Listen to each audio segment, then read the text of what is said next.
আজকে পড়া ধরবো আমি, আর পড়া না পারলে কিন্তু বাইরে বার করে দেব। দিশা, তুই বল, প্রথম পানিপথের যুদ্ধ কবে হয়েছিল?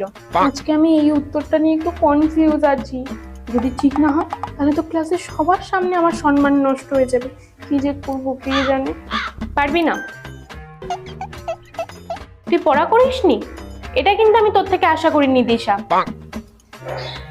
আচ্ছা সোনাই, তুই বল। ধুর, এমন কিছু যে বইতে আছে তাই তো আমি জানি না। এই সবাই কি যেন বলছে,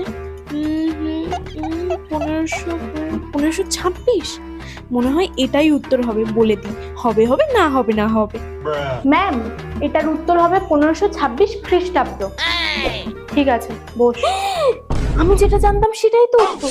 ইস, কেন যে বললাম না, ওই মেয়েটা পেরে গেল।